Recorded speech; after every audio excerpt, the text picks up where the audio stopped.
समाज सेविका, कवि और वंचितों की आवाज उठाने वाली सावित्रीबाई ज्योतिराव फुले, जिनके जीवन और कृत्यों के बारे में अभी भी देश के बहुत सारे लोग नहीं जानते।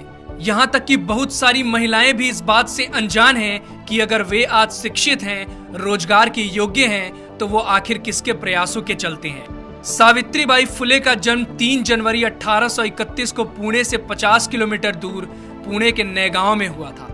1840 में 10 वर्ष की उम्र में उनका विवाह ज्योतिराव के साथ हुआ था, जो कि उस समय 13 वर्ष के थे। उन्होंने एक बालक को गोद लिया था, जिसका नाम उन्होंने यशवंत रखा। ज्योतिराव ने अपनी पत्नी को घर पर ही पढ़ाया और उन्हें शिक्षिका के तौर पर प्रशिक्षित किया। बॉम्बे गार्जियन के 22 नवंबर 1851 में प्रकाशित एक खबर के अनुसार उनकी आगे की शिक्षा की जिम्मेदारी ज्योतिराव के मित्र सखाराम यशवंत परांजपे और केशव शिवराम भावलकर ने संभाली। सावित्रीबाई फुले भारत की पहली महिला अध्यापिका थी। घर की देहरी लांघकर बाहर पढ़ाने जाने के उनके इस कदम से आधुनिक भारतीय महिला के सार्वजनिक जीवन का प्रारंभ होता है। उन्होंने अपने पति ज्योतिराव फुले के साथ मिलकर महिलाओं की शिक्षा के लिए महत्वपूर्ण काम किया। 1848 में उन्होंने देश में पहली महिला स्कूल की स्थापना की, जिसके बाद वो 5 अन्य विद्यालय खोलने में सफल हुई।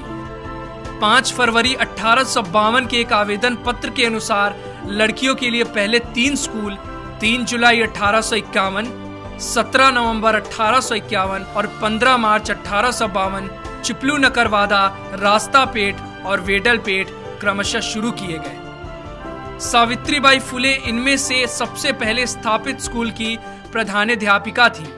एक ऐसी महिला जिन्होंने 19वीं सदी में छुआछूत, बाल विवाह तथा विधवा विवाह निषेध जैसी कुरीतियों के विरुद्ध काम किया, उसे हिंदुस्तान ने भुला दिया। क्योंकि उनका जन्म एक दलित परिवार में हुआ था, उन्होंने भारत में नारी शिक्षा के लिए महत्वपूर्ण योगदान दिया।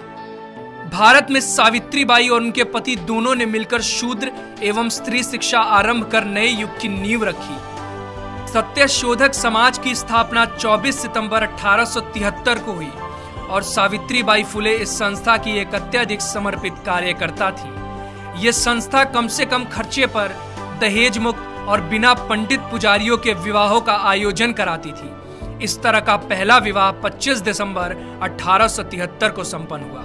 सावित्रीबाई के मित्र बाजूबाई निम्बंकर की पुत्री राधा और सीताराम जाबाजी अल्हाट की शादी पहली सत्यशोधक शादी थी। इस ऐतिहासिक अवसर पर सावित्रीबाई ने स्वयं सभी खर्चे वहन किए। इस प्रकार के विवाहों की पद्धति पंजीकृत विवाहों से मिलती जुलती होती थी, जो आज भी भारत के कई भागों में पाई जाती है। पूरे देश के पुजारियों ने इन विवाहों का विरोध किया और वे इस मुद्दे को लेकर कोर्ट में भी गए। फूले दंपत्ति को कठोर परेशानियों का सामना करना पड़ा, किंतु इससे वे अपने पद से विचलित नहीं हुए। 4 फरवरी 1889 को उन्होंने अपने दत्तक पुत्र की शादी इसी पद्धति से की।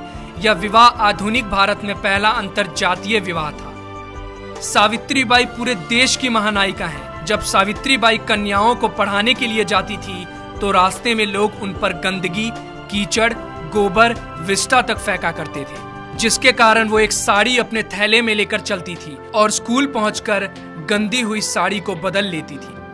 महात्मा ज्योतिबा फुले की मृत्यु सन 1890 में हुई। तब सावित्रीबाई ने उनके अधूरे कार्यों को पूरा करने के लिए संकल्प लिया। अगले साल 1857 में प्लेग की भयंकर महामारी फैल गई। पुणे क्षेत्र में प्रतिदिन सैकड़ों लोग इस प्रकोप में मर रहे थे।